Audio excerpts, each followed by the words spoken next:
ఇక్కడ అన్ని ప్లాట్లలో మామిడి శ్రీగంధం చెట్లతో అద్భుతంగా ఉంది. ల్యాండ్ అప్రిషియేషన్, ఫ్రీ మెయింటెనెన్స్, పండ్ల తోటల తాలూకా ప్రయోజనాలు, డబుల్ బెనిఫిట్ ఆఫర్ తో సిర్లసీమ 2. స్పీకర్, మేము పార్టీ వదిలిపెట్టిపోతాం, నాకు మంత్రి పదవి కావాలంటావు కదా నువ్వు రేపు. అంటే నీకు పదవులు ఇవ్వడమే కాంగ్రెస్ పార్టీ పనిగా పెట్టుకున్నదా? నాయకులారా ఆలోచన చేయండి, కాంగ్రెస్ పార్టీలో ఉన్న పెద్దలారా మీరు ఆలోచన చేయండి.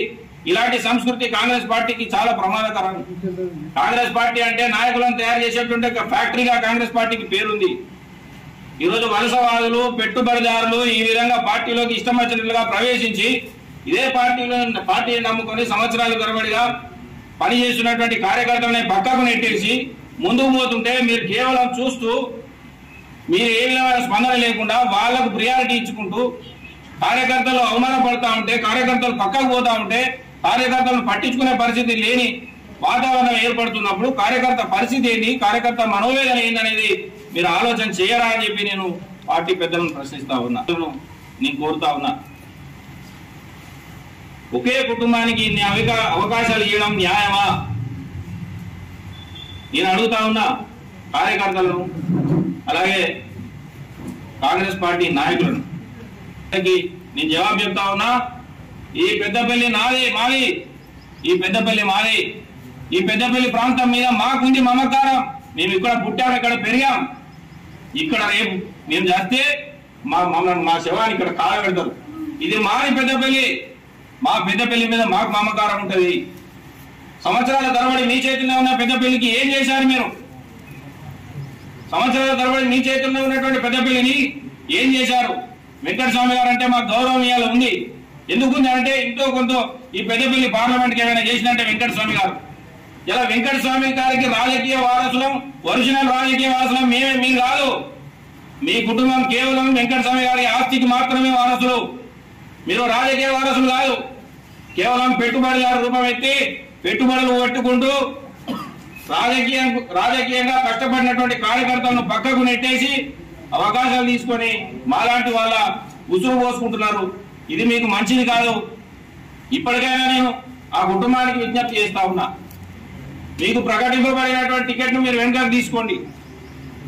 స్థానికంగా కష్టపడినటువంటి కార్యకర్తకు ఇచ్చే విధంగా మీరే ప్రయత్నించండి.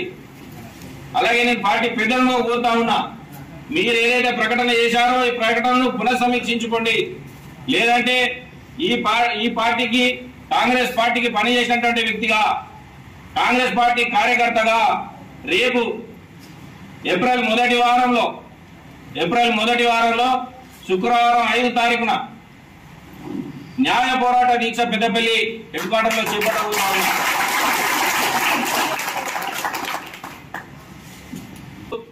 ఈరోజు శ్రీధర్ బాబు గారి ఆలోచనకు వ్యతిరేకంగా మా శాసనసభ్యులు అందరూ, ఈ పార్లమెంటు పరిధిలో ఉన్నటువంటి 5 మంది శాసనసభ్యుల ఆలోచనకు వ్యతిరేకంగా తీసుకున్నటువంటి నిర్ణయాన్ని సమీక్షించుకోవాలని చెప్పి నేను పార్టీ పెద్దలను కోరుతా ఉన్నా.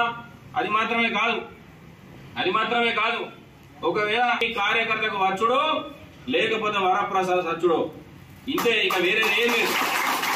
ఇది పెద్ద మనుషులందరి ఆలోచన. పెద్ద మనుషులందరూ కూడా ఈ విషయాన్ని తెలియజేయడం జరిగింది. ఇక ఇంతకన్నా మాకు ప్రత్యామ్నాయం ఏం లేదు, ఇంతకన్నా ఇంకా వెనుకకు పోయేది కూడా ఏం లేదు.